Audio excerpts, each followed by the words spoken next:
O manual prático de comunicação é feito.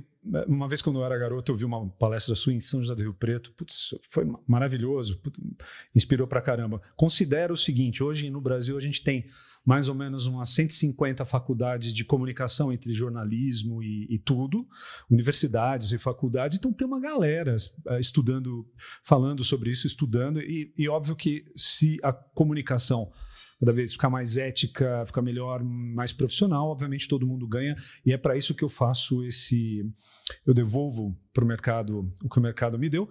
E, na verdade, ter você aqui, Washington, é fantástico, e muito obrigado. Hoje você vai estar falando para um monte de gente do Brasil todo, grandes clientes do interior do Brasil também, não só aqui de São Paulo, mas também do interior do Brasil, que precisa melhorar a qualidade daquilo que faz, da comunicação que faz. Então, esse é o objetivo. Washington, vamos falar sobre música?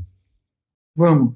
Só fazendo um parêntese antes, eu lembro perfeitamente dessa palestra em São José do Rio Preto, porque era a inauguração da retransmissora da Rede Globo lá. Perfeito. Eu fui com meu querido amigo Ricardo Scalamandré e com o Vili. Olha só. E era uma época, era uma coisa do governo Collor, que tinha um rapaz de São José do Rio Preto, que eu não lembro o nome, que virou ministro. Cabreira, da Agricultura. Da Agricultura. E ele falava do leite da búfala, uma coisa assim. Perfeito. Eu lembro, era um episódio curioso, desses muitos episódios curiosos que o Brasil nos oferece, né? Não, sem dúvida. E tem uma indústria gigante hoje no meio do Brasil, em todos os lugares, né? E precisa melhorar a comunicação e precisa de mais informação. Por isso que o nome aqui é muito simples, é manual prático. E na prática, Washington, o que foi incrível, que eu observei e concluí conhecendo toda a sua carreira, lendo aqui direto de Washington. Aliás, por favor, vamos fazer uma coisa diferente. Você pode considerar autografado essa cópia aqui? Está considerado, e o segundo, que é a continuação com histórias novas, também. O segundo é até melhor, é mais divertido. Pronto. Ótimo, já consegui meu autógrafo. Washington. Vamos falar de música, então.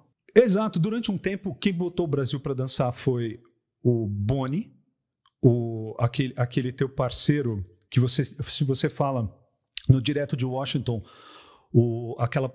aquele executivo de gravadoras, o Midani, e você. E você, porque, na verdade, você sempre teve aquele talento de entender o zeitgeist, de entender, sei lá, o que as pessoas queriam. Como que é? Você entendia o que as pessoas queriam? Colocava a música que elas gostavam? Ou você gostava da música e ia e dava certo? Como que aconteceu isso? Sei lá, durante 20 anos, basicamente, você colocou... Como você diz até, você deixou de tocar sucesso para os sucessos irem atrás de você para você estourar esse sucesso. O que aconteceu? Como foi essa química? Bom, deixa eu tentar explicar desde o início, vai. Eu não tenho dúvida nenhuma, e não sou eu que digo isso. Aliás, outro dia aqui em Londres, conversando com meu amigo John Haggart, ele estava falando nisso, que eu, apesar de ter feito todo e qualquer tipo de publicidade nesses tantos anos de trabalho, né? Desde os 18 anos até hoje, estamos falando de 50 anos. E eu fiz humor, eu fiz emocional, eu fiz racional, eu fiz lógico e ilógico, eu fiz oportuno, mas, sem dúvida nenhuma, uma coisa que o Haggart até estava comentando, eu também não tenho dúvida, eu sou certamente o publicitário do planeta, em todos os tempos, que mais fez coisas com música popular, particularmente. E eu acho que tem uma lógica para isso, eu vou tentar explicar. Primeira coisa, a música popular certamente sempre foi e sempre será o meu radar social, a minha maneira de entender a vida. Mas como é que isso começou, né? Eu nasci em 1951. 51 é o ano em que o Getúlio Vargas voltou ao poder como presidente da República, aí eleito depois de 15 anos de ditadura e afastado. Uhum. É um ano que o Corinthians é novamente campeão paulista com recorde de gols. Isso é importante dizer, né? É fundamental dizer. E é um ano que o grande sucesso musical é a canção Vingança, de Lupicínio Rodrigues, cantada por Linda Batista. Minha mãe, minha tia, todo mundo dizia que eu quase falei a palavra música antes de falar mamãe.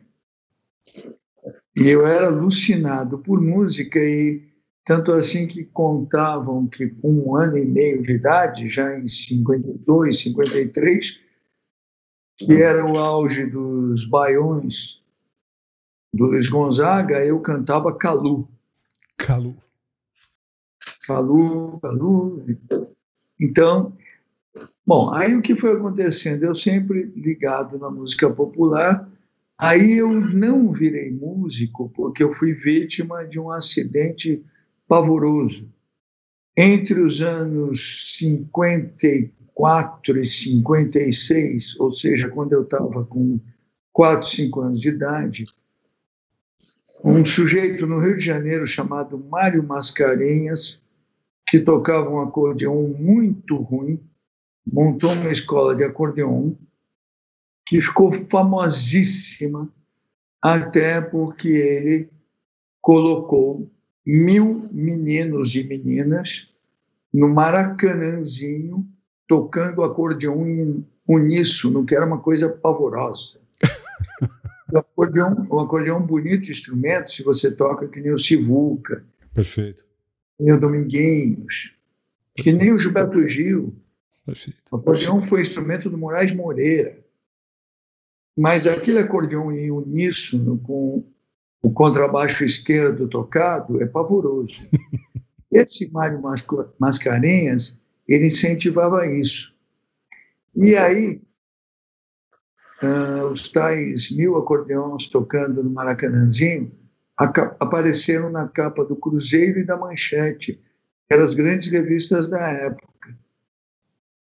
E os pais, em geral, resolveram que tem que botar os meninos para tocar acordeão.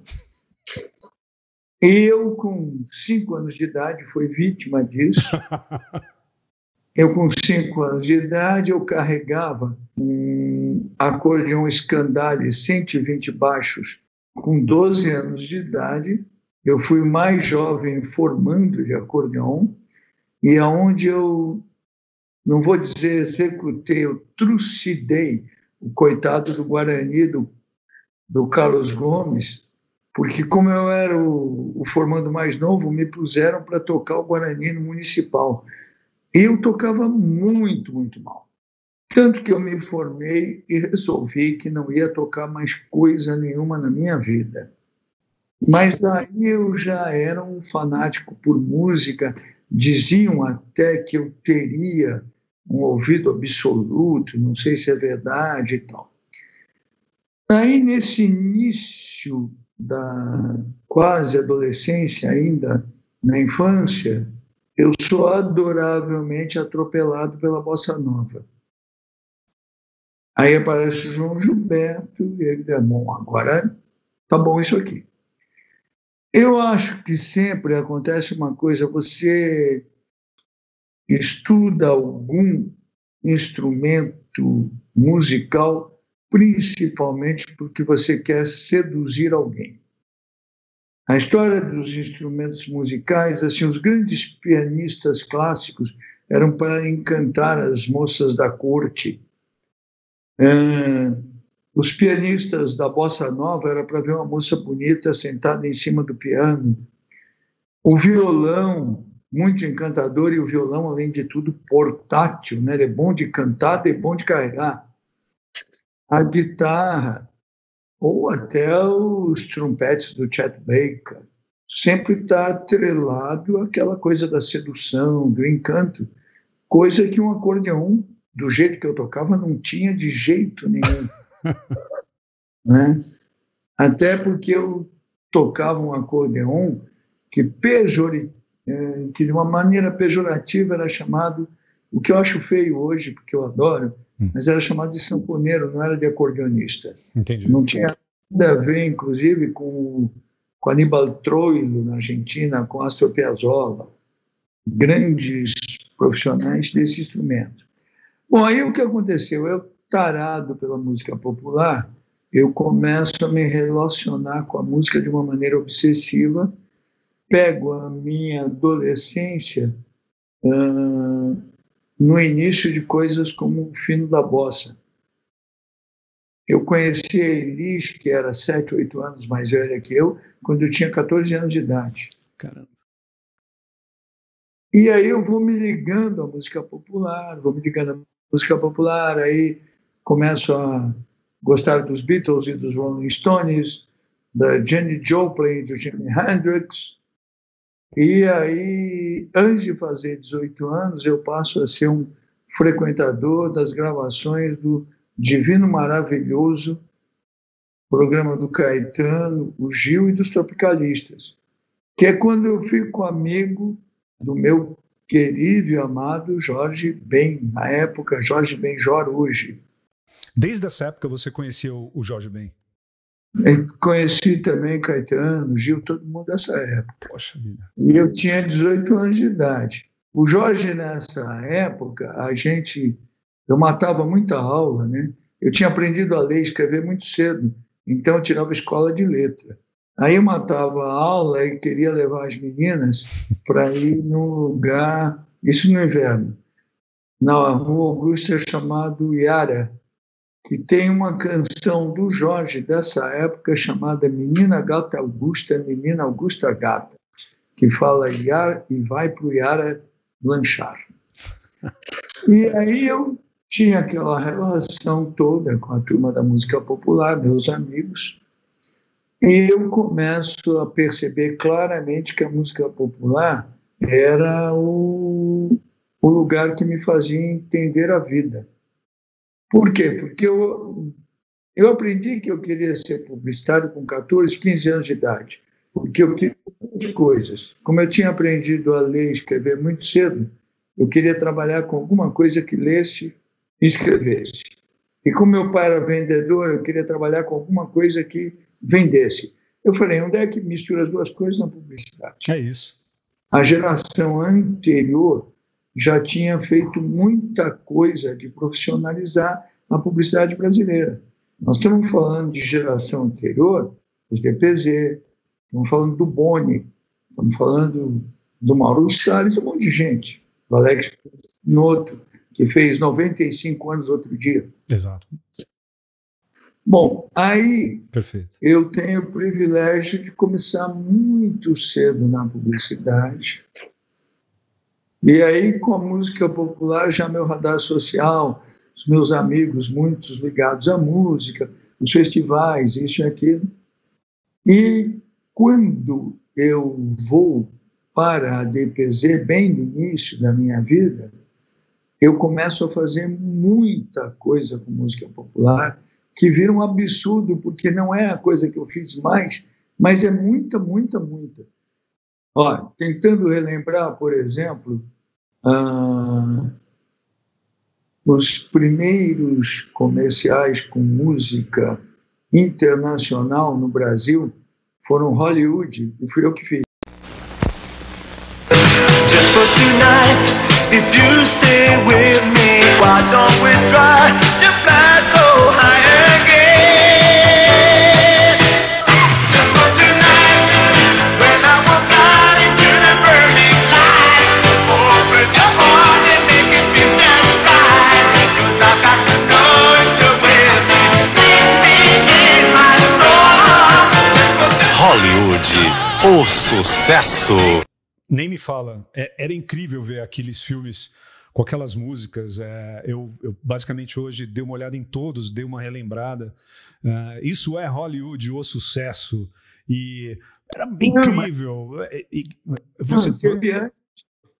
Teve antes. Ó, a primeira vez que tocou Bob Marley no Brasil foi em Hollywood. Nossa. E aí eu tenho o privilégio, nesse período, por causa dos meus amigos da música popular, de ficar amigo do André Midani, o maior nome da produção de discos no Brasil e possivelmente no mundo. E isso vai me empurrando a fazer muitas coisas com a música popular e me facilitando.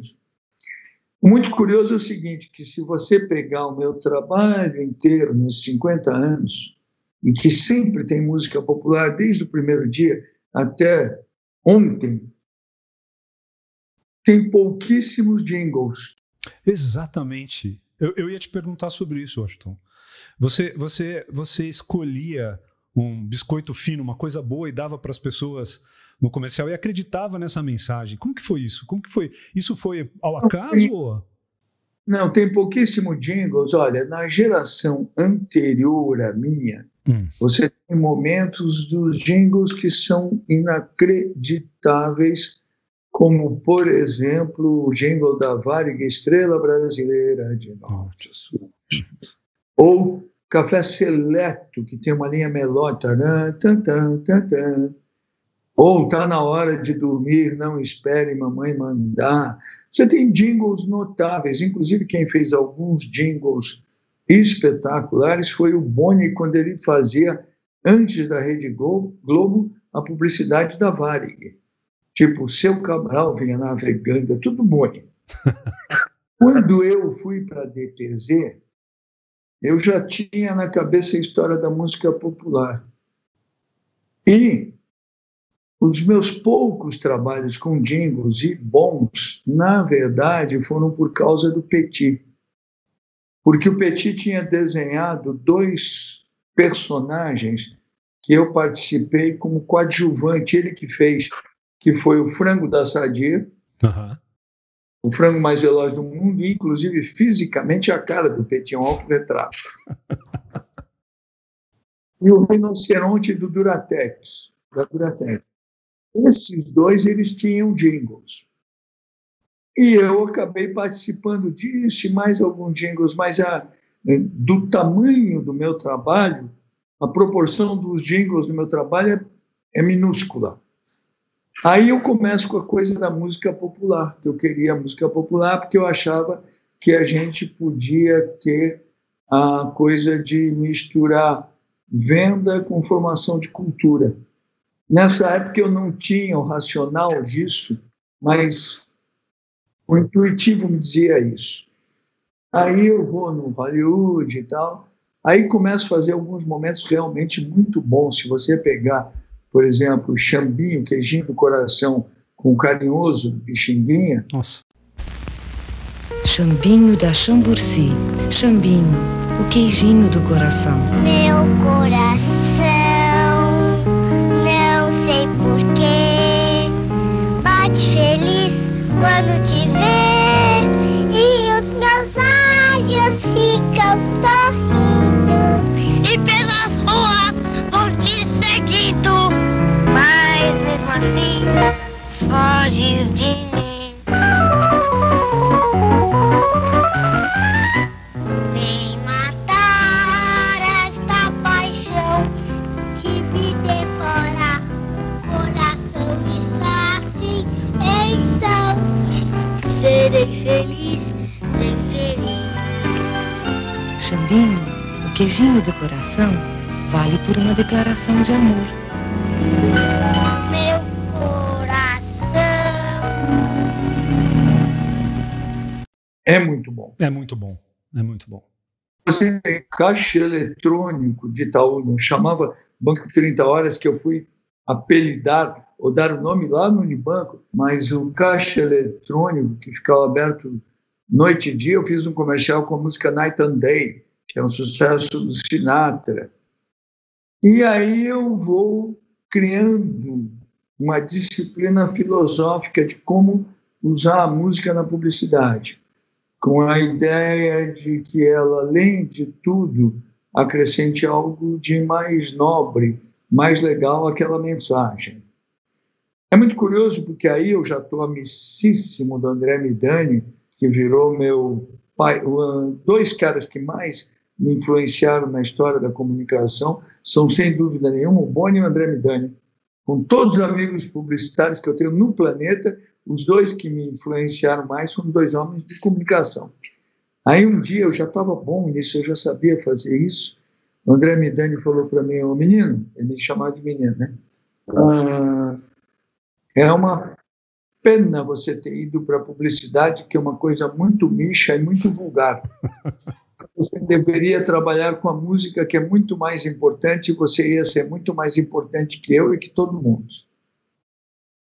E aí eu soube racionalizar para o André, eu falei, André, eu faço tantas coisas boas com a música, porque eu faço sob o ponto de vista do amador, eu não tenho essa obrigação.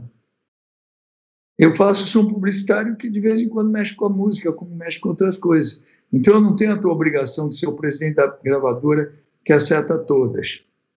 Mas você acertou muitas, Washington, você acertou demais.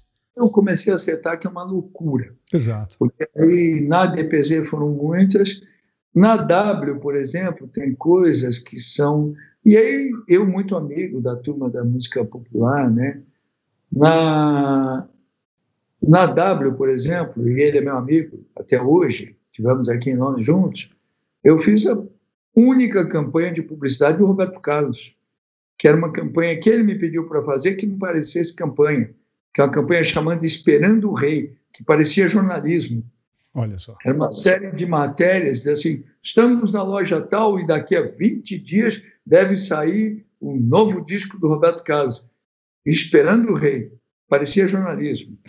E aí passa um tempo, eu tinha um cliente pequenininho, que era o Posto São Paulo. Eu lembro bem. Fantástico. E a gente queria fazer, era o Posto São Paulo, a gente tinha criado um tema que era a maior rede em simpatia, porque eles eram muito pequenininhos. E sempre eram os frentistas torcendo para alguém entrar no posto. Era o primeiro comercial e tal. E aí eu queria fazer um segundo comercial, que era com os frentistas, esperando alguém entrar no posto, cantando sentado à beira do caminho. Nossa, mas aqui é esperar. E aí é claro que o meu cliente não tinha dinheiro para fazer aquilo. Eu liguei para o Roberto e para o Erasmo e eles me deram a música de presente. São coisas loucas. Aí na W a gente fez coisas para todos os clientes. Se você pegar, por exemplo, para o Boticário, eu fiz o primeiro comercial com uma canção interpretada pelo João Gilberto, que é o Coisa Mais Linda, Coisa Mais Bonita é Você. O Boticário apresenta os melhores produtos naturais do Brasil. Coisa mais bonita é você, assim, justinho você, eu juro, eu não sei por que você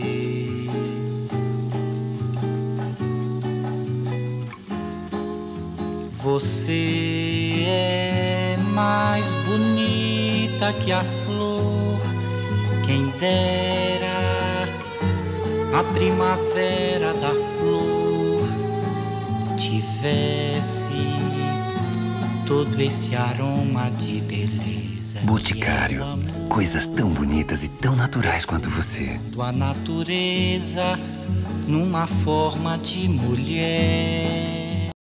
E o João depois me ligou dizendo por que eu não tinha pedido para ele regravar. O louco, que tem uma curiosidade sobre João Gilberto, para quem gosta disso, se vocês quiserem ver, o primeiro comercial com uma canção interpretada por ele é esse do Boticário. Mas muito antes disso, o João Gilberto participou de um jingle da Coca-Cola, Coca-Cola Isso Faz um Bem, cantado pela Doris Monteiro. Basta pesquisar na internet que vocês vão encontrar. Vou deixar o link aqui embaixo aqui depois para as pessoas verem. Isso é da pré-história dessa história. Aí no Boticário, por exemplo, a gente teve para o bronzeador o Preta Pretinha do meu amigo Moraes Moreira. Fizemos para o Boticário.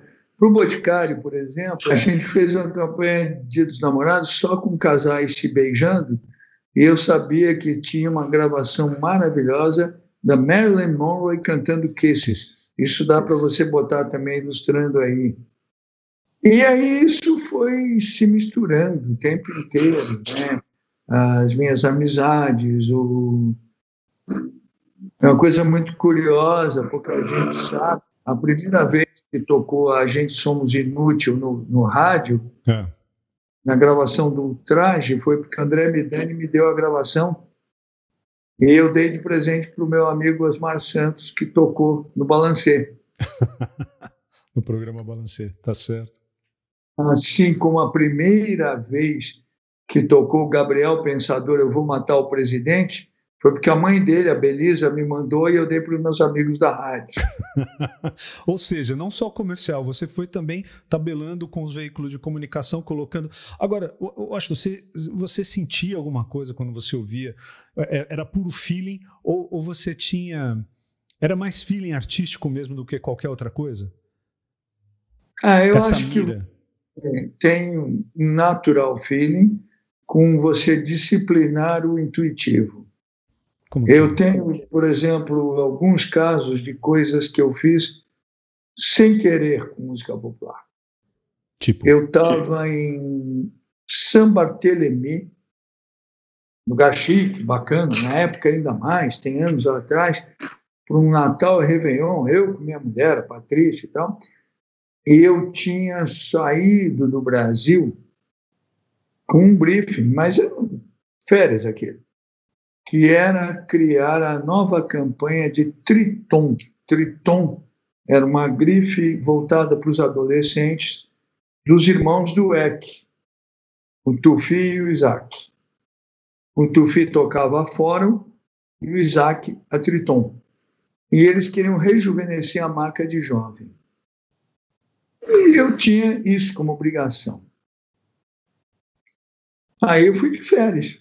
Aí um dia eu estou num bar de praia e ouço uma música que eu falei, o que será isso? Porque era uma espécie de um rap de um cara que cantava chorando. Falei, interessante isso aí.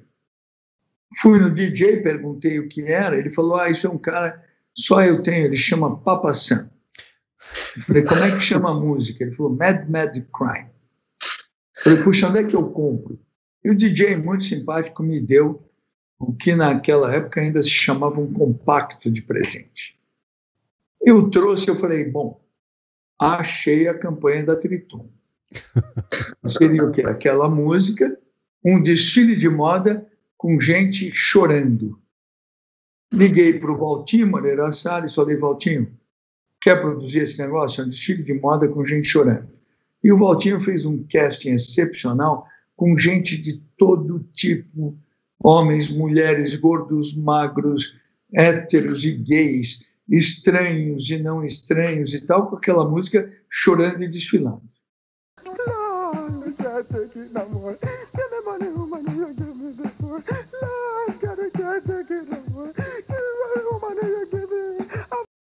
Aquilo foi um estrondo.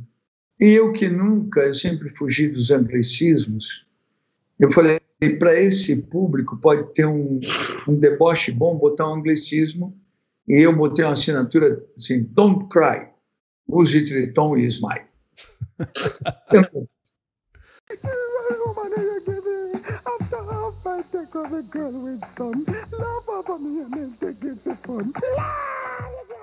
Aí aquilo foi estrondo e tal, aí o Isaac Dweck me falou, pô, daqui a uns meses para fazer a próxima campanha. Aí eu estava mais um feriado prolongado, eu, minha mulher e um casal de amigos, o Alberto Bulos, que era meu cliente, dono da Golden Cross, para quem a gente tinha feito aquele comercial que ficou famoso, do cara que quebrou o petróleo, quebrou o Perônio, quebrou tudo, quebrou a família inteira. E eu e o Bulos, muito amigos e tal. A gente está na beira da piscina, eu ouço uma música, eu falei, opa! E era um trio de sanfoneiros. Eu fui lá no sanfoneiro e falei, me conta uma coisa, isso não é o antigo sucesso do Genival Lacerda, o rock do jegue? Ele falou, é. Eu falei, eu preciso dessa música, você tem o disco? Ele não tinha. No outro dia eu fui para Recife procurar o disco, estava esgotado. Aí esse meu amigo, Alberto Bullos, que tinha ido na viagem, na volta achou num sebo do Rio de Janeiro, comprou e me mandou, e aí a gente fez o rock do jegue para Triton, que ressuscitou o Genival Lacerda. Eu cheguei a dar entrevista com o Genival na Globo. E aí tinha muitas dessas coisas, porque aí meus amigos, no início, dos Titãs, a gente fez um comercial dos Titãs com o Carlinhos Moreno da Bombril juntos. E anos depois, a pedido do Arnaldo, da Marisa, do Brown, que são meus amigos, eu fiz o lançamento dos Tribalistas, os comerciais. Fiz o lançamento de Maria Rita. Então, a minha ligação com a música sempre foi muito grande. Ela é o tempo inteiro, né? Tem alguém que você, nessa história toda dessa turma da música popular, tem uma parte no seu livro que você fala que, poxa, o auge foi o Caetano ali. Não o auge, mas foi importante, porque o Caetano realmente nunca havia feito publicidade. Ele topou fazer para o Instituto Terra, do Sebastião Salgado, topou ceder a música dele, maravilhosa, uma obra de arte. Tem alguém que você tentou e que você possa dizer assim, mas não conseguiu encaixar um trabalho musical para publicidade? Não, que eu tenha sonhado e não ter conseguido aprovar o trabalho, sim. Isso. Que eu tenha sonhado e não ter conseguido produzir, não. Meus amigos da música têm sido extremamente generosos. Caetano, que jamais fez alguma coisa com música popular, e é uma postura dele. Exato. A única que ele foi, na hora, disse assim, está feito, foi o Instituto Terra, ele topou ceder a música Terra. Esses sem quereres também são muito curiosos. Uma vez eu estava em Nova York, no final do ano, e fui num lugar que era recém-badalado, chamado América. Era uma espécie de uma gigantesca, espetacular lanchonete, só comida americana, mas muito bonitona, que tinha uma única trilha sonora, que era o Frank Sinatra. E eu sempre fui encantado pelo Sinatra. Aí, de repente, eu ouço uma canção que é o I Read A Craziest Dream com Sinatra. Aí eu ouvi aquilo e falei, meu Deus do céu, isso aqui poderia dar um trabalho muito bonito. Na época, a gente atendia garoto, um cliente ótimo, e eu já tinha pensado que a próxima campanha da Caixa Amarela, da Garoto, aquela dos bombons, devia deixar claro uma coisa, né? Que a caixa de bombom dos objetos de sedução talvez seja mais acessível para qualquer classe social. Perfeito. E eu falei, eu preciso fazer um filme sobre isso, né? Levar lá para o seu Helmut, que era o presidente da Garoto. E aí eu imaginei, falei assim, bom, um comercial que é óbvio de meninos pré-adolescentes começando a se interessar por mulheres é mais do que normal e fatalmente vai encantar as mães que são as compradoras da Caixa Amarela. E aí eu cheguei no tema que era bombons garoto, esses bombons ainda vão ajudar você a realizar os seus sonhos, meu garoto. E aí eu falei, isso tem que ser com cenas parodiando clássicos do cinema, tipo O Verão de 42, esse é bonito de pôr no ar até, dos filmes mais da história da publicidade, aqui em Londres falam dele. Eu falei, e a trilha tem que ser o I Had the Craziest Dream com Sinatra.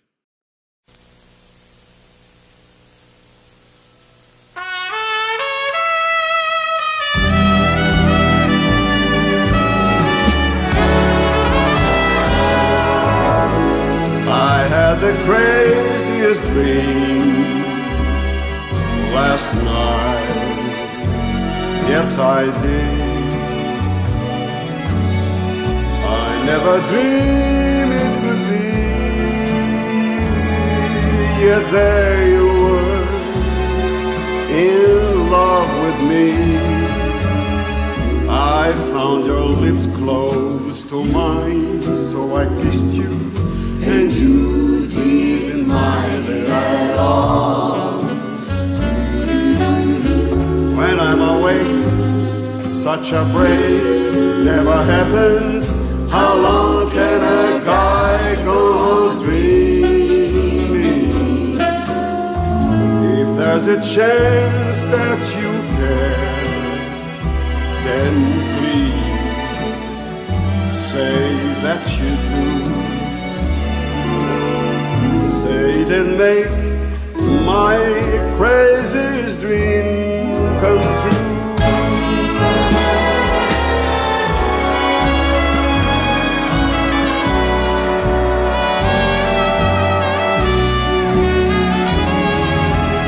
I found your lips close to mine, so I kissed you, and you didn't mind it at all. When I'm awake, such a break never happens. How long can a guy go on dreaming? If there's a chance that you care, then say that you do. Say it and make my craziest dream come true.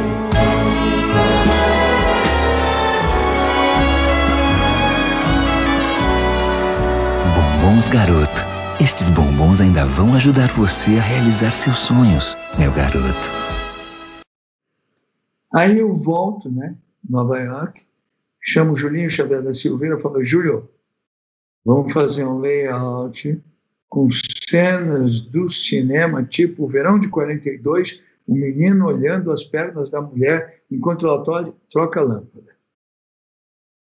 E a trilha com o Sinatra. Bom, fizemos o layout, eu levei para o Céu Helmut, que ficou encantado. Falei: Céu Helmut, isso para funcionar vai ter que ter 2 minutos, mas vale a pena. O senhor vai pagar mais mídia, mas vale a pena. Ele topou na hora. E aí produzimos o filme.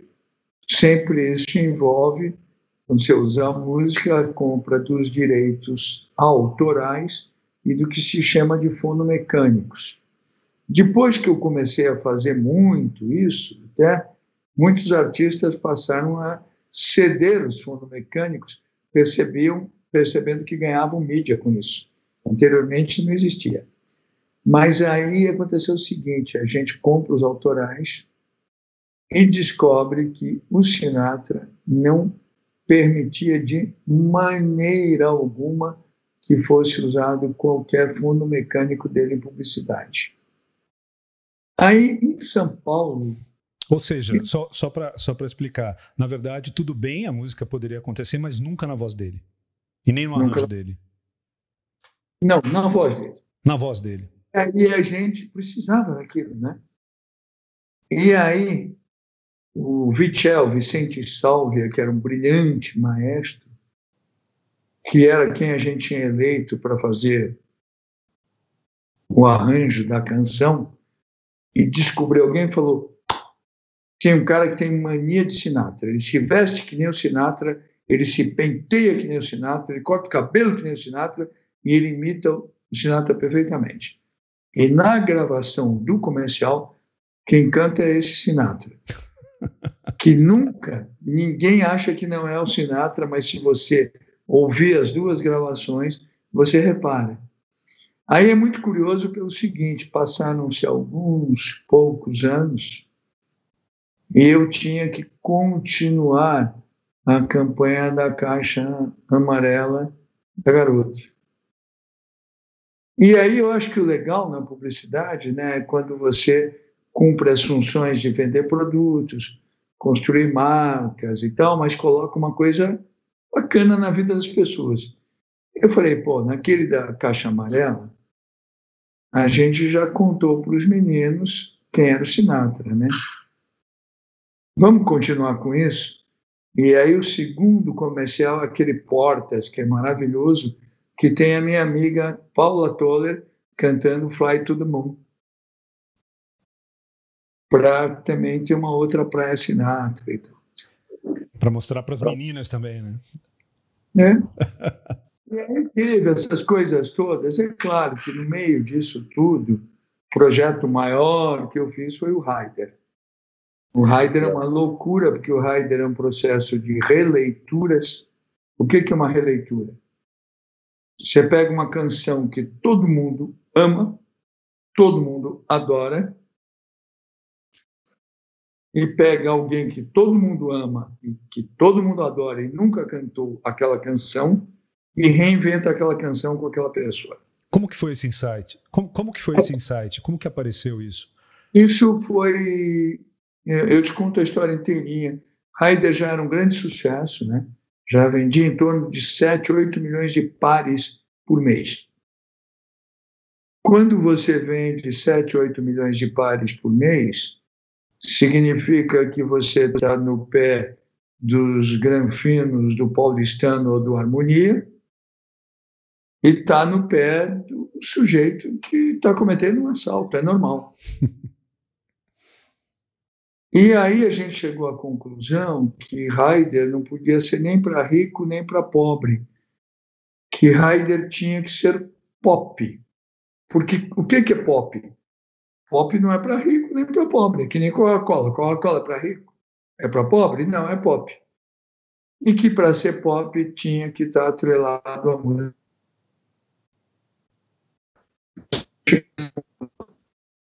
Só que a gente precisava fazer alguma coisa de original e chegou nas releituras. E as releituras foi um episódio...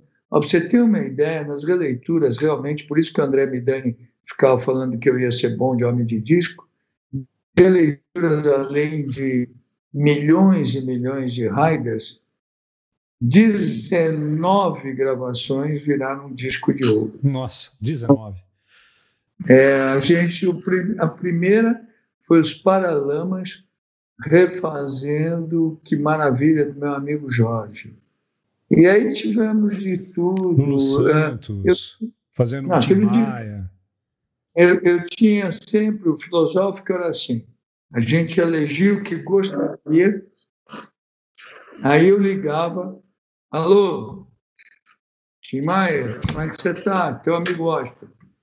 Me conta uma coisa, você gosta da canção Como uma Onda no Mar? Aí o Tim, dependendo do horário, dizia, essa canção é maravilhosa, dependendo do horário, essa canção é uma merda. Eu sabia o horário, né? Uma linda balada dos meus amigos, Nelson Mota e Lulu Santos. Falei, Tim, você estaria disposto a gravar essa canção do teu jeito para um comercial meu? Claro que sim, querido amigo, palatá. E ele foi profissionalíssimo, entregou na data, fez tudo direito. Aí depois, assim, alô, Lulu, o Tim fez o Como uma Onda no Mar. Que tal se a gente fizesse a retribuição disso, você dando a tua cara para o descobridor dos Sete Mares? E aí foi feito, com o arranjo do Memê. E aí foram 19, assim. Tivemos de tudo. Tivemos Rita Lee cantando Felicidade de Lupicínio Rodrigues. Sensacional. Tivemos Bem do Horizonte do Rei, Roberto Carlos com Jota Quest. E sabe o que é engraçado, Washington? O que é engraçado é que hoje a gente tem uma necessidade, a publicidade hoje que se diz moderna, procura muito a não interrupção, procura muito a cultura, procura muito querer estar dentro de conteúdos, né, cada vez mais. Né? E você já fazia isso, você começou com essa história, você já fazia isso naturalmente, você fez isso naturalmente e faz isso. É incrível. E hoje, mais do que nunca, é isso que está todo mundo procurando. Né? Mas isso não muda. Isso não muda. O que muda é o apelido dessas coisas. vamos fazer conteúdo. Branded content. Era o programa Pim Pam Pum Estrela, quando eu era criança. Agora vamos... Então, isso, olha, foi um episódio, por exemplo, na campanha das Olimpíadas do Bradesco, eu tinha um tema que era muito forte, que era Agora é Brá. Mas eu não tinha dúvida que aquilo só se transformava na grande atração, porque eram grandes anunciantes, né? Você tinha o Bradesco, mas você tinha a Coca-Cola, você tinha tal. Se junto com aquilo a gente tivesse aquele Agora é Brá materializado por uma coisa que as pessoas repetissem nas ruas. E foi assim que surgiu a canção Se Liga Aí, com o Sérgio Mendes, a Baby, o Flauzino, composta pelo Preto da Serrinha. E essas coisas são assim, e para isso também você tem que estar ligado, né? Eu, quando vou ao Brasil, por exemplo, me perguntam onde é que eu vou. Eu vou ao Rio de Janeiro, eu vou num lugar chamado Beco do Rato. Beco do Rato. Já ouvi falar, nunca fui não, mas já ouvi falar. Cara, onde existem alguns sambas que você nunca ouviu gravados na sua vida e que todo mundo que está lá dentro canta. Onde tem um cara que lidera aquilo chamado Mosquito, que ele tem umas divisões parecidas com a do Zeca Pagodinho. Zeca Pagodinho que tem umas divisões parecidas com o Miltinho, que, diga-se de passagem, era ídolo do Lulu Santos, por isso que o Lulu, num ao vivo dele, cita assim, cara de palhaço, pinta de palhaço. Então, trabalhar com música é muito isso. É muito isso. Agora, tudo bem, é você ligando para os seus amigos, aqui é o teu amigo Washington, você está a fim de fazer tal música, de repente toca o telefone e estou pirando aqui, é o Jorge Ben falando assim, Washington, eu preciso te mostrar uma música, e aí ele te mostra a W Brasil? Ou como é que foi essa história? Como que o Jorge Ben chegou para você e falou, fiz uma música para você? Não, W Brasil não foi assim. O que aconteceu foi o seguinte, quando eu inaugurei a W em 1986, eu já tinha minha relação com a música popular e com os meus amigos da música popular. E eu inventei um negócio que foi na W, que foi inventado, que era o quê? A nossa festa de final de ano tinha um grande nome da música popular. Isso, curiosamente, que foi inventado na W, virou o tal show institucional que os artistas fazem. Não existia isso antes. As empresas não faziam isso. Você pode perguntar para a Flora Gil, para a Paulinha, para todos os empresários, foi depois dos shows da W que isso começou. E aí, desde 86, eu tinha os shows, e os shows, a filosofia deles era muito simples, né? Era só para o pessoal da agência, não podia marido, mulher, não, para não hierarquizar, num lugar onde todo mundo quisesse ir, mas principalmente a telefonista sonhasse ir, ou seja, um lugar bacana, com um artista que eles fossem ver de muito perto. E um artista amigo. E todo ano era um desses, né? Da minha turma. Sim. Aí, em 90 ou 91, existia um lugar em São Paulo que estava na moda e tal, que era bacana, era um lugar de hambúrgueres, que eu preciso lembrar o nome, que meu amigo Reginaldo Leme era sócio até. Um lugar bonitão. E eu resolvi que a festa seria lá, com o show do Jorge. E aquela maravilha, Jorge, meu amigo e tal. E era exatamente o momento em que o Collor tinha tomado o dinheiro de todo mundo. Tinha aquela tensão. E aí o Jorge fez um show espetacular, daquelas coisas do Jorge, de 3 horas de direção. E a galera muito empolgada, a agência não era tão grande naquela época, nós éramos no máximo em 200. Todo mundo do lado do Jorge. Nossa. E aí o Jorge foi se empolgando, e entre uma canção e outra, entre os clássicos e números dele, ele fez um refrão para a galera que era assim: alô, alô, W Brasil. Alô, alô, W Brasil. Acabou o show, era umas 2:30 da manhã, nós sentamos para comer alguma coisa. Eu preciso lembrar o lugar, porque era um lugar chamoso, Cacilda. A comida era boa e tal. E aí a gente começou a conversar sobre o governo Collor. Aí eu falei: Jorge, o Brasil está tão louco que isso aqui fosse um prédio, o Tim Maia seria o síndico.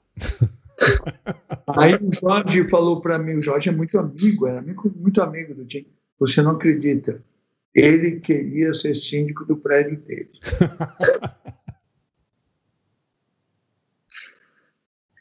E aí começamos aquele papo e tal, continuou até as 5 da manhã e morreu por lá.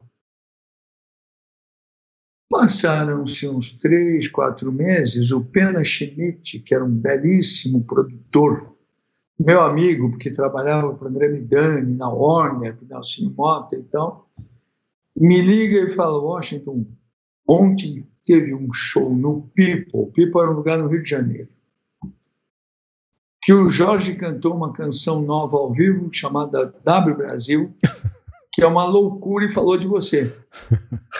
Eu vou te mandar a canção. E a gravação original do primeiro disco.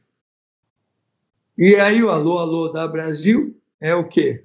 Aquele refrão que ele fez lá, o Chama o Síndico ao Tim Maia daquela noite, Fernando Collor, o Belo, é daquela noite, Surfista de Trem, que tinha um salto do Rio de Janeiro. Aquele beijo quente que eu ganhei da sua amiga era a minha RP, que foi se despedir dele. Sensacional. E o Washington Cabeça de Negro, como é que é isso? É um elogio, na verdade, né? Aí depois disso, aí um ano, a gente é muito amigo, muito ligado. Nossa, a gente é amigo. Quando eu recebi o Lifetime Achievement do Clio em Nova York, o Jorge foi lá. Poxa, fiz questão de ir no Hall of Fame também. Então, e aí aconteceu o seguinte: um ano depois, um ano não, porque o da Brasil vendeu mais de 2 milhões de discos. E o Jorge, mais jovem do que nunca, melhor do que nunca. E aí a gente fez uma camiseta de um show do Jorge lá da Brasil para ele. Aí o Jorge um dia me liga e me fala: vou fazer o próximo disco, que vai chamar 23, porque era o 23º álbum dele. Faz a capa? Falei: claro, né? O que você quiser, porra. Tamo aí. E aí ele falou: e tem uma música que é o que sobrou da W Brasil. Porque se você ouvir direitinho Engenho de Dentro, a linha melódica é parecida com a da Brasil. Então, quando ele falou que sobrou, ainda era mais um pedaço da linha melódica de da Brasil. E é aí que ele botou o verso: a cabeça do Oliveto é igual a cabeça de negro. O que me faz, sem dúvida nenhuma, o sujeito da minha atividade mais premiado da história da humanidade, porque eu sou o único cara da minha atividade que foi homenageado com uma música como pessoa jurídica e como pessoa física. No CNPJ, no CPF, tá lembrado. Sensacional, cara. É muito, muito único, né? Não, muito, é demais, é incrível. E me fala uma coisa, assim, e o Celso Fonseca? O que é aquele disco maravilhoso? Que você pegou e decidiu produzir? Você compôs alguma música ali? Qual que é a história com o Celso? Porque, poxa, o Celso podia estar no... Assim, Se o Celso tivesse vivido na época de 70, ele é bem mais novo, né? 60, 70, ele estaria lá entre os melhores. Ele é incrível como bossa nova, como cantor, como compositor. Bossa nova slow motion é maravilhosa. A história foi a seguinte: eu conheci o Celcinho há muito tempo. O Celcinho era um guitarrista importantíssimo na banda do Gil, os meus amigos. E eu sabia que, além de ser um músico exuberante, um maestro exuberante, o Celso cantava muito bem e compunha muito bem. Aí eu sou muito amigo do Ronaldo Bastos. O Ronaldo, baita compositor monumental, amigo do Milton, daquela turma toda, sem dúvida nenhuma, de um dos maiores discos da história da música popular brasileira também, né? E o Ronaldo tinha feito uma gravadora chamada Dubas, para descobrir só novos talentos, e a gente falava muito disso. Eu sabia, o Ronaldo é um compositor notável, um letrista impressionante, fez letra para o Lulu, com Caetano, com Milton, escreveu Cais, bastante, né? Eu sabia que o Ronaldo estava escrevendo umas canções com o Celso. E aí aconteceu que um dia eu vou jantar com o Ronaldo e com o Celso no Rio de Janeiro, eles me mostram as canções. E eu falei, isso é muito bom, quando é que vocês vão gravar? Tem que produzir o disco, tem uns custos e tal. Eu falei, Ronaldo, espera um pouco, porque eu voltando para a agência, eu acho que tem um imposto lá que a gente podia investir em atividade cultural. E quem sabe é melhor, né? E faz esse disco. Claro. Eu voltei, o Xavier Luz ainda era meu sócio, perguntei, ele falou, sim, tem. E aí a gente resolve produzir o disco Slow Motion Bossa Nova. Maravilhoso. Não, aí a gente produz o disco, tudo lindo. Íamos lançar o disco e eu fui sequestrado. E aí brecou todo aquele projeto. Aí quando eu voltei, foi lançado, e aí tinha uma coisa que era mais óbvia, né? Eu estava fazendo a campanha da Ipanema Gisele Bündchen. E eu falei, meu Deus do céu, Slow Motion Bossa Nova é a trilha mundial disso. Sem dúvida, maravilhoso. Sua música. Nossa. Celso tem um talento incrível. Incrível. É um dos melhores álbuns. Eu gosto muito desse álbum e eu acho que ele se junta aí com clássicos. Acho que um dia vai ser reverenciado como um dos clássicos da música, com certeza. É difícil competir com os seus amigos lá, né? É difícil competir com o Caetano, Gil, esse povo todo, mas o Celso, esse disco em particular, é muito inspirado. Não, e o Celso é queridíssimo pelo Caetano, pelo Gil, por todo mundo. Todo mundo tem um enorme respeito pelo trabalho dele, obviamente. Ô, Washington, me fala uma coisa. Hoje em dia, a gente vê, principalmente os comerciais, os filmes e não importa bem aonde esteja, se é filme ou se é play, nas redes sociais, a gente vê a publicidade inglesa usando, principalmente com John Lewis, usando muito o poder da música. Parece, às vezes, que a gente está vendo uma campanha da W, porque a gente olha, vê uma baita de uma ideia, ouve uma baita de uma música que você se emociona, como o último sucesso da John Lewis, que foi a história do piano do Elton John. Elton John, que é lindo, delicado, bonito. Maravilhoso.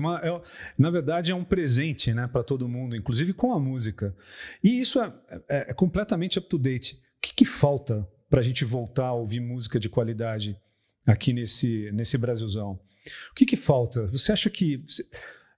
Você acha que tem jeito essa aridez que a gente está vivendo? E mais ainda, porque o Boni, o Midani e você colocaram o Brasil para dançar, para ouvir boa música.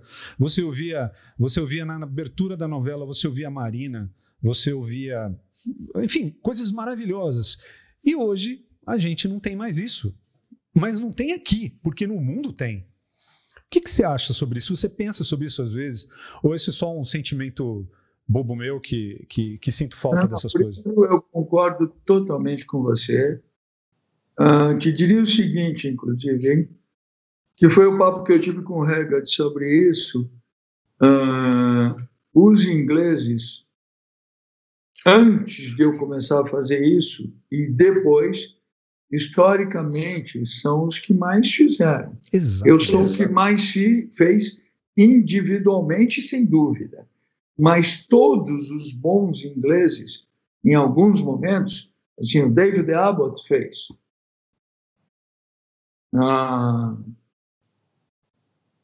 Os diretores de cinema, algumas vezes, o Ridley Scott, quando era diretor de comerciais, o Alan Parker, quando era diretor de comerciais, o Haggard, muito particularmente, se você pegar, talvez para ilustrar o teu programa, as coisas de Levi's, do Haggard, perfeito. Tem grande música e continua tendo como a gente tem agora no John Lewis.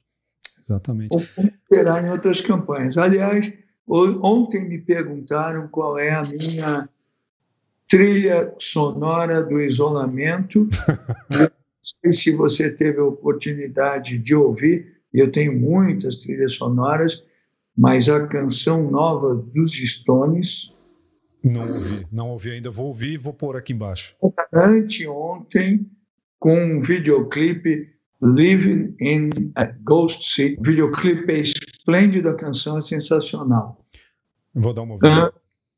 Eu acho, sinceramente, que aconteceu uma coisa muito triste nos últimos tempos com a publicidade brasileira, que a publicidade brasileira ingenuamente, primeiro, começou a ter uma luta de classes entre analógicos e digitais, modernos e antigos. E isso não existe. Não existe. Isso é só bobagem. Isso é maneira de dominação, maneira de briga de classes, CMOs, marketing versus agências. Coisa, se tem comunista, essa do direita e esquerda, essas coisas pré-históricas. Então, o que acontece? Por exemplo, a publicidade inglesa, ela, obviamente, ela está fazendo coisas online e offline, ela está fazendo coisas digitais maravilhosas e está fazendo grandes comerciais, ela está preservando a existência das revistas, o rádio está melhor do que nunca, e por isso mesmo a música se mantém. No Brasil, essa ingênua luta de classes resolveu que isso está por fora, isso é brega. Bom, eu mesmo teve uma vez, eu não lembro, já tem tempo, eu fiz muita coisa com música, mas a coisa que eu menos fiz na minha vida foi com música. E teve um garoto que falou para mim, você só faz aqueles comerciais com música. Que eu achei muito engraçado. Mas... Não, a peça mais premiada ano passado no mundo, segundo esses rankings, foi uma peça da AMV BBDO de Londres, chamada Viva la Vulva, com uma música que a Nina Simone gravou, né, há muito tempo. Enfim, esse sucesso está aí, todo mundo viu. E tem todas as xoxotas possíveis desenhadas. Exatamente, e o humor, e a música está lá presente. Isso aqui não seria... Não, mas música? Como assim? Mas qual que é a ideia? Qual que é o... Enfim, existe isso que você falou, eu concordo, e eu acho que a gente tem uma possibilidade, por sermos brasileiros, né, termos ouvido e termos a música que a gente tem, de voltar a fazer coisas que sejam universais e boas, né, sem preconceitos. Particularmente, olha, eu fiz coisas com músicas internacionais, que eu citei o Sinatra, claro, o Mad Matic e tal, mas a verdade é a seguinte, o Brasil já fazia world music antes da expressão world music existir. Então é constrangedor a gente não trabalhar com a qualidade disso. E você citou, olha, das coisas mais emocionantes que eu assisti na minha vida e que demonstra que nada é moderno, nada é antigo, existe bom ou não bom. Perfeito. Ou também é ruim. Eu estava, faz tempo, hein? Você citou a Nina Simone, né? Eu estava, por coincidência, em Paris, no dia que morreu Bob Marley. Tem tempo. E eu tinha agendado um show da Nina Simone num lugar de jazz em Paris chamado New Morning, que existe até hoje. E eu vi, naquela noite, a Nina Simone entrar no palco com a sua roupa de Nina Simone, sentar no piano e tocar durante 39 minutos seguidos a canção Woman No Cry e ir embora. Meu Deus. Eu diria que isso é moderno? Isso é antigo? Não. Isso é o máximo. Isso é o máximo. Quando você vê os Stones, é uma loucura o espetáculo que é o Vivendo numa Cidade Fantasma. A beleza que tem isso, o talento que tem isso. E a gente tem isso no Brasil direto. Aqui tem acontecido uma coisa que, para mim, isso me orgulho muito, morando aqui em Londres, por causa dos meus amigos, eu tenho uma espécie de embaixada informal da música popular brasileira aqui em casa. Então a gente faz um jantar, teve show do Seu Jorge, eu vejo jantar aqui em casa.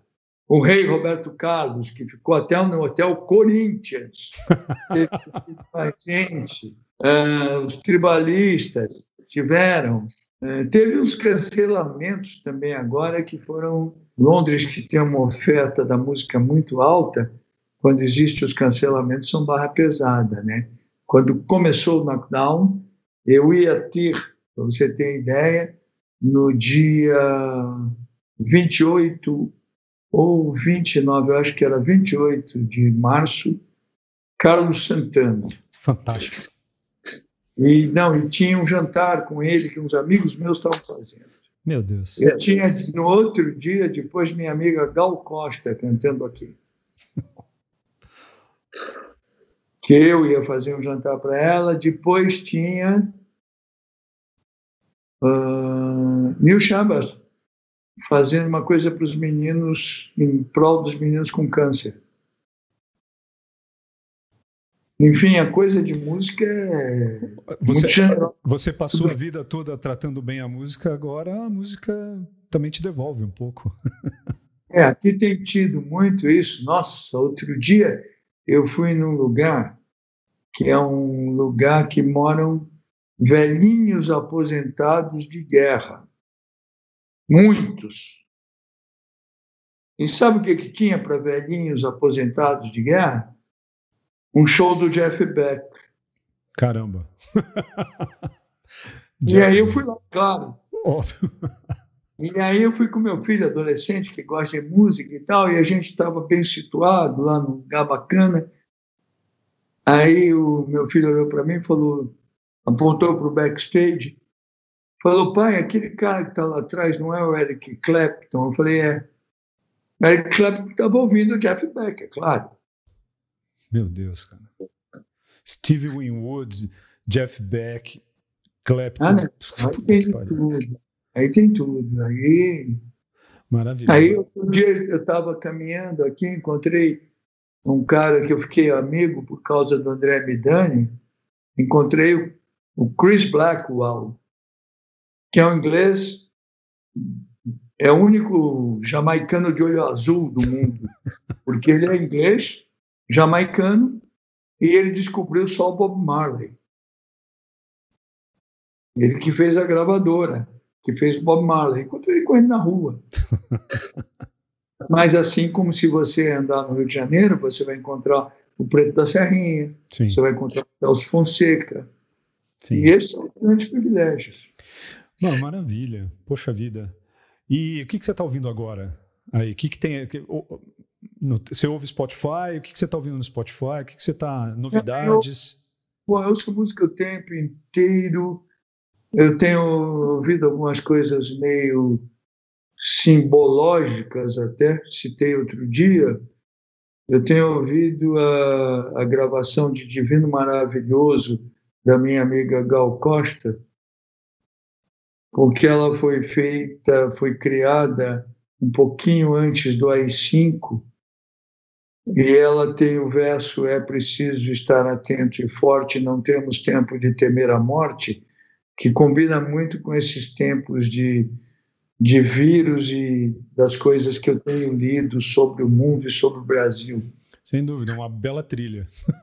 Uma trilha sonora barra pesada. Tenho ouvido saudades da minha pós-adolescência, como Fire, com Jimi Hendrix, e Summertime, com a Janis Joplin. Tenho ouvido O Show Tem Que Continuar, com Fundo de Quintal. Tenho ouvido os Stones. A minha trilha sonora é sempre variadinha. Poxa, mas que ótimo. Jazz, como sempre, né? Né? Eu tenho sorte que aqui eu moro nos Jardins, aqui abriu um bar de jazz, obviamente agora está parado, mas eu tenho sorte que o pessoal todo vem aqui, de terça a sábado até às 10 o pessoal toca, que é uma maravilha. Ganhei na loteria e é uma maravilha. Washington, poxa, a gente já está fazendo já 1 hora aí conversando e o tópico é música para publicidade, e música como comunicação. E, puxa, eu acho que queria agradecer você pelo seu tempo, pela sua disponibilidade de estar dividindo todas essas histórias e esse conhecimento, que, na verdade, é aquilo que a gente está falando, é um conhecimento que a gente vai precisar não interromper as pessoas cada vez mais, a gente vai precisar estar na cultura. E você é um cara que está no zeitgeist brasileiro, né? Você pôs quem que falava? Era o Márcio Moreira que falava que você tinha o dedo no pulso do Brasil. É isso? Isso era talvez o melhor elogio que eu recebi na minha vida, foi do meu querido Márcio com essa frase. E é um texto maravilhoso, né? Porque o Brasil está ali e o pulso dele está aqui, o pulso é batimento, e batimento tem a ver com a música, então acho que... Já era para ter saído, mas deve sair agora, creio, até o meio do ano, um livro com artigos do Márcio, que eu tive o privilégio de escrever o prefácio. A Dorinha, a viúva dele, me pediu para escrever o prefácio. O Márcio era um queridíssimo amigo e eu espero ter feito um prefácio, no mínimo, direitinho para o talento que é o Márcio. Na verdade, o que o Márcio fez também foi pioneiro nessa coisa de brasileiro fora do Brasil, né? Hoje você tem o Laurentino aí, você tem brasileiro em tudo quanto é agência. Você tem, literalmente, isso é matemático. Eu levantei um pouco isso, e eu acho que a minha mensagem também levantou, contando os amigos que estão em outras agências. No último Festival de Cannes, para exemplificar, os 10 maiores prêmios, as 10 campanhas mais premiadas, em 7 tinha brasileiros na ficha, mesmo estando no exterior. Aqui você tem 2, citando só 2, em empresas totalmente diferentes. Você tem o Dedé Laurentino, brilhante, talentoso, encantador, múltiplo talento, muito bem na Ogilvy, que é uma grande corporação. E você tem o Hermet Ballarin na Mother, que é uma agência independente. Então, nas duas pontas, o Hermet e a Ana, a mulher dele, nas duas pontas a gente tem gente merecidamente se destacando. São grandes talentos. Eu tenho o privilégio de estar com eles. Aliás, os 2 foram muito prejudicados numa coisa. No quê?